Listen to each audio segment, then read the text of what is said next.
Dari pas dak lantai 2 tuh lagi makuin itu tiba-tiba jatuh bang, jatuh. Tapi seremnya bang ini masuk bang, karena besi pancangan yang di bawah buat pondasi silup kan suka ada besi sengaja ditongolin buat nyambung tiang ke atas tuh, buat nyambung lagi tiang ke atas. Jatuh bang ke situ, ininya masuk ketoblos, tembus bang. Langsung seketika itu dibawa ke rumah sakit bang, ke rumah sakit karena mungkin ya nggak ketolong bang, meninggal tuh. Meninggal bang. Saya kaget bang, pas saya lagi maku-maku begitu bang, ada yang manggil-manggil, suara perempuan. Pas ditengok, Apa yang tersembunyi di balik reruntuhan rumah tua di Bekasi? Mengapa seorang pekerja tewas mengenaskan akibat terjatuh dari lantai 2 tertimpa dan tertancap besi pancang pondasi? Siapa sosok bayangan putih yang menghantui mimpi Pak Rudi? Dan mengapa pamannya, Pak Dedi, tiba-tiba menghilang setelah menggali kebenaran kelam? Inilah kisah di mana pembunuhan 20 tahun silam, penyesalan yang terpendam, dan roh yang haus pengakuan bertemu dalam satu lokasi proyek yang penuh misteri. Bisakah rahasia kelam masa lalu diungkap sebelum terlambat? Atau justru kebenaran itu sendiri yang menjadi pintu bencana baru? Selamat datang di channel Ada Horor. Agar hidup lebih berkah, silahkan ketik solawat di kolom komentar untuk baginda Nabi Muhammad sebagai penghormatan dan rasa cinta terhadap Nabi kita. Bersiaplah untuk merasakan perasaan yang penuh misteri dalam setiap kisah yang kami sajikan. Selamat menonton. Kami kedatangan tamu, Pak Rudi, yang akan berbagi kisah mistis di lokasi kerja, ujar sang pewawancara. Pak Rudi, lelaki paruh baya asal Cirebon, duduk dengan tangan gemetar. Ia menceritakan pengalaman tak terlupakan saat bekerja di proyek bongkar rumah tua di Bekasi. Awalnya, ia hanya ingin membantu pamannya, Pak Dedi, yang menjadi mandor di sana. Namun, proyek yang seharusnya biasa berubah menjadi mimpi buruk sejak hari pertama. Tanpa peringatan, besi penyangga di bawah pondasi tiba-tiba runtuh, memicu kecelakaan mengerikan. Saat itu, tim sedang fokus menyelesaikan fondasi proyek di Bekasi. Tiba-tiba, besi sepanjang 3 meter itu terlepas dari ikatannya, menimpa seorang pekerja bernama Budi. Tubuhnya terjepit, dan tertancap besi cor pondasi tulang pahanya patah, dan darah mengucur deras. Ia sempat dilarikan ke rumah sakit, tapi nyawanya tak tertolong. Kejadian itu membuat seluruh rekan kerja Budi, termasuk Pak Rudi, terpaku dalam diam, tak percaya. Suasana berkabung menyelimuti lokasi proyek selama berhari-hari. Sebelum kejadian, Budi terlihat bercanda dengan rekan-rekannya, membagi cerita tentang anak perempuannya yang akan ulang tahun minggu depan. Katanya mau beli boneka besar, ujarnya sambil tertawa. Tak sadar itu adalah kata-kata terakhir yang ia ucapkan. Saat Budi jatuh dari lantai 2, Pak Rudi yang berdiri tak jauh dari sana langsung berlari, berteriak memanggil nama Budi. Suara logam berdentang dan teriakan panik memecah kesunyian pagi. Budi tertancap dan terjepit di antara besi dan beton. Matanya terpejam, tapi dadanya masih bergerak naik turun. Cepat panggil ambulans. Jangan biarkan dia sendirian, teriak Pak Rudi, suaranya parau oleh debu dan keputusasaan. Tim darurat berusaha mengangkat dan memotong besi yang menimpa Budi dengan gerinda. Tapi percikan api justru membuat situasi semakin kacau. Kalau kita salah potong, fondasi bisa runtuh, teriak Maman, operator alat berat yang wajahnya pucat. Pak Rudi memegang tangan Budi yang dingin, berbisik, "Tahan, nak, anakmu menunggu." Di kejauhan, sirine ambulans terdengar, tapi waktu seolah berjalan lambat. Setelah 20 menit yang terasa seperti abad, Budi akhirnya terbebas. Namun, napasnya sudah tersengal, dan matanya tak lagi memancarkan cahaya. Di rumah sakit, dokter menggelengkan kepala. Budi kehilangan terlalu banyak darah. Kami sudah berusaha, katanya lembut. Pak Rudi menatap jasad rekan yang sudah ia anggap adik itu, lalu menelpon istri Budi. "Mbak Yuli, ada kecelakaan di lokasi." Suaranya pecah sebelum kalimat selesai. Di lokasi proyek, pekerjaan dihentikan selama 3 hari. Manajer proyek, Bu Ratna, mengadakan rapat darurat. "Ini kelalaian kita. Besi itu tidak ditempatkan dengan benar, tapi tidak ada yang memeriksa," desisnya marah. Namun, Pak Rudi hanya diam. Matanya terus menatap titik di mana Budi meregang nyawa, seolah bayangan kematian masih menghantui tiang-tiang besi yang kini terpasang kembali. Malam setelah pemakaman, Pak Rudi bermimpi. Budi berdiri di dekat fondasi, tersenyum lemah. "Jangan biarkan mereka lupa, Pak. Saya cuma ingin pulang ke anak saya," bisiknya sebelum menguap seperti asap. Saat terbangun, Pak Rudi menemukan helm Budi tergeletak di sudut gudang alat, tertutup debu. Di dalamnya, ada secari kertas usang bertuliskan alamat rumah Budi di Cianjur. Esok harinya, Pak Rudi memutuskan pergi ke sana, bukan hanya untuk memberikan helm itu, tapi juga untuk memastikan anak Budi mendapatkan hak warisan asuransi yang selama ini diabaikan perusahaan. Sejak awal, Pak Rudi merasakan aura aneh di lokasi. Rumah yang mereka bongkar konon bekas tempat tinggal keluarga korban pembunuhan. Banyak cerita dari warga sekitar tentang penampakan wanita berbaju putih, bisik Pak Rudi. Suatu malam, saat ia hendak ke toilet darurat di pojok lokasi, terdengar suara seperti palu menghantam kayu. Suara itu semakin keras, seolah mendekat, hingga ia lari tunggang langgang ke tenda. "Saya yakin itu bukan angin atau hewan," katanya dengan suara bergetar. Keesokan harinya, Pak Rudi mencoba menggali informasi dari penjaga malam setempat, Mang Udin. Dulu, di sini tinggal ibu dan anak perempuannya. Konon, si anak dibunuh di kamar mandi, lalu ibunya menghilang misterius, kata Mang Udin sambil mengisap rokok kretek. Cerita itu membuat Pak Rudi mual. Ia ingat betul, malam sebelumnya, suara palu itu berasal dari arah bekas kamar mandi yang sudah mereka robohkan.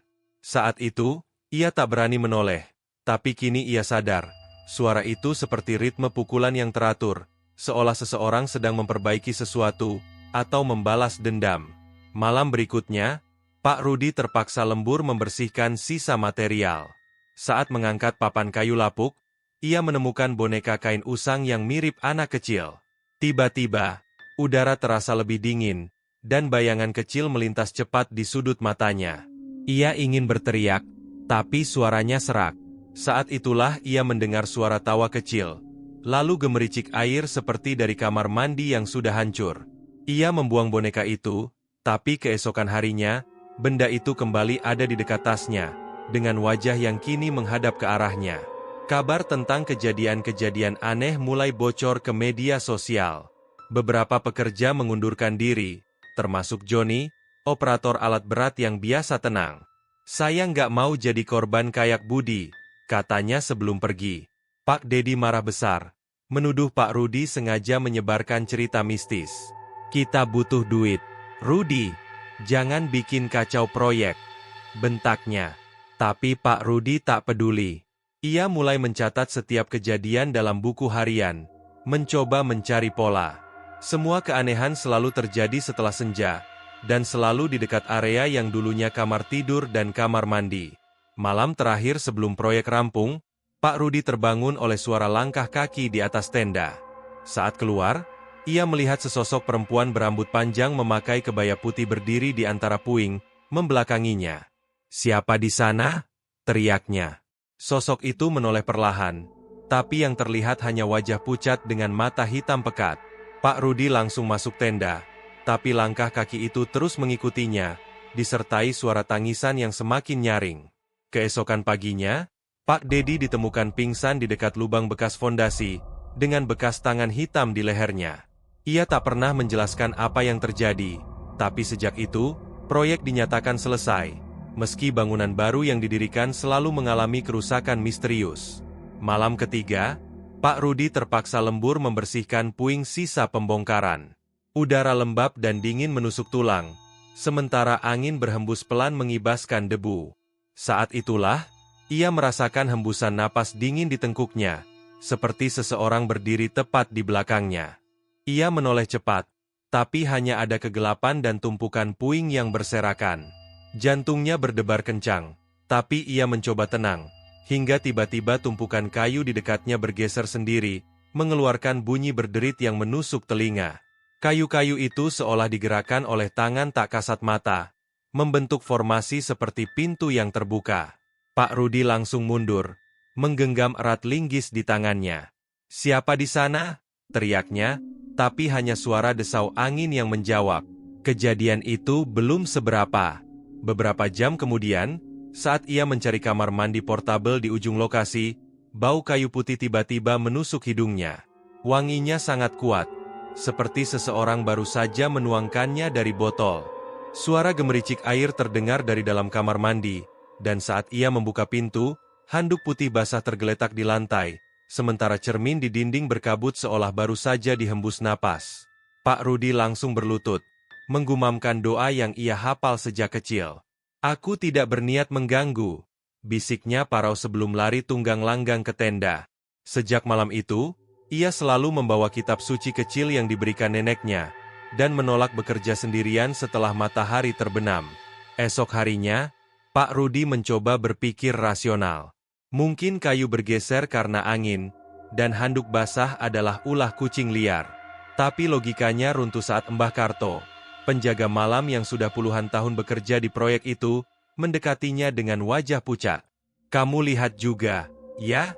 tanyanya pelan. Tanpa diminta, Mbah Karto bercerita bahwa rumah itu dulunya milik seorang bidan yang dibunuh oleh pasien yang ia selamatkan.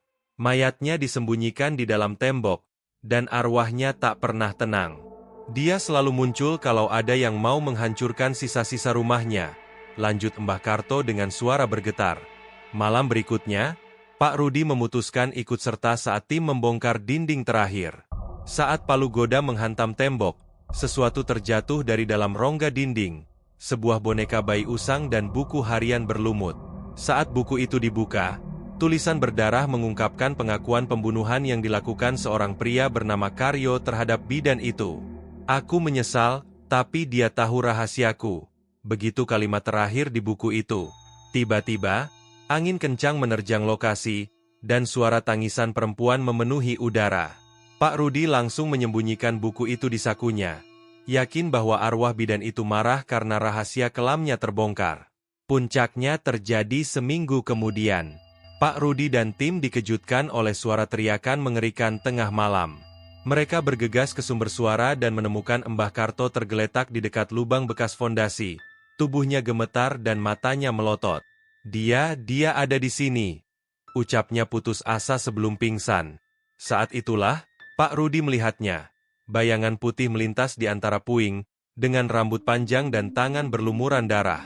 Ia langsung mengeluarkan buku harian dari sakunya dan berteriak, "Kami akan menguburkannya dengan layak.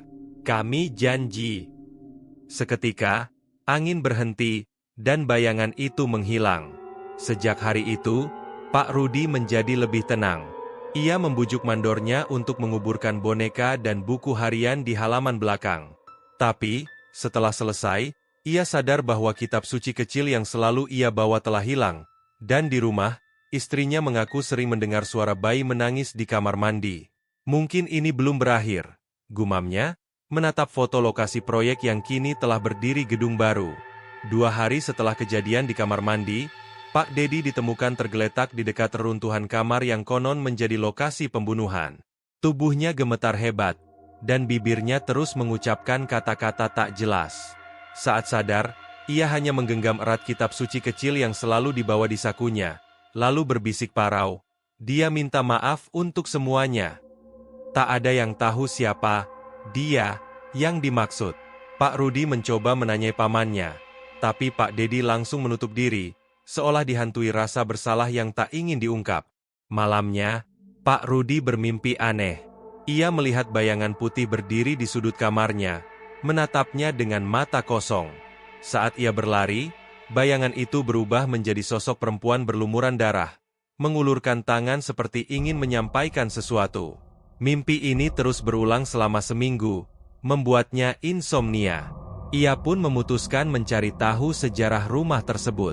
Dari penjaga malam setempat, ia mendengar cerita bahwa 20 tahun lalu, seorang ibu muda dan anaknya dibunuh di kamar itu oleh suaminya sendiri, yang kabur tanpa jejak. Mayat mereka disembunyikan di bawah lantai kayu, tapi tak pernah ditemukan. Pak Rudi terkejut. Ia lalu mengajak Pak Dedi untuk mengecek lokasi. Dengan peralatan seadanya, mereka menggali lantai bekas kamar. Di kedalaman 1 meter, mereka menemukan tulang belulang yang sudah lapuk, bersama kalung berkarat bertuliskan nama Nur Hayati. Saat itulah, angin kencang tiba-tiba menerpa lokasi, dan suara tangis pilu terdengar dari kejauhan. Pak Dedi langsung jatuh tersungkur. Tubuhnya kaku seperti kesurupan. Keesokan harinya, Pak Dedi menghilang. Pak Rudi menemukannya di puing-puing belakang proyek, sedang duduk bersimpuh sambil memegang kalung Nur Hayati. "Aku yang membunuhnya," katanya tiba-tiba dengan suara serak. Aku suaminya. Aku menyesal, tapi mereka tak pernah mendengar permintaan maafku." Pak Rudi terhenyak. Ternyata pamannya adalah pelaku pembunuhan yang selama ini dianggap hilang. Rasa bingung, marah, dan iba bercampur dalam dadanya. Sejak pengakuan itu, Pak Dedi mengurung diri. Proyek pun mandek karena pekerja lain mulai ketakutan. Pak Rudi memutuskan mengunjungi kuburan Nur Hayati yang terabaikan di desa sebelah. Di sana, ia bertemu seorang dukun tua yang menjelaskan bahwa roh Nur Hayati tak bisa tenang karena jasadnya tak diakui. "Kamu harus mengubur tulang-tulang itu dengan layak, lalu mintakan ampun atas nama pelaku," pesannya. Pak Rudi meminjam uang untuk membangun makam sederhana. Saat prosesi, hujan deras tiba-tiba turun. Tapi, di tengah berdoa, sinar putih muncul dari kuburan, lalu menghilang perlahan. Malam itu, Pak Rudi bermimpi Nur Hayati tersenyum padanya. Bayangan putih yang selama ini menghantuinya lenyap. Namun, ketika ia pulang ke lokasi proyek, Pak Dedi sudah tak ada di tendanya. Hanya ada secari kertas bertuliskan, "Aku ikut mereka. Terima kasih, Rudi." Proyek akhirnya rampung, tapi Pak Rudi tak lagi sama. Ia sering terbangun tengah malam, merasakan kehangatan di pundaknya, seolah ada yang berterima kasih. Ia tak pernah menceritakan ini pada siapapun. Hanya kalung Nur Hayati yang ia simpan, menjadi sisa kisah yang ia yakini harus tetap terpendam. Tamat. Jika kamu suka dengan cerita-cerita seperti ini, jangan lupa untuk like, subscribe, dan tekan tombol loncengnya agar kamu tidak ketinggalan cerita-cerita seru lainnya. Jangan lupa juga untuk share video ini ke teman-temanmu, agar lebih banyak orang yang bisa menikmati kisah-kisah menarik dan seru di channel kami. Terima kasih sudah menonton.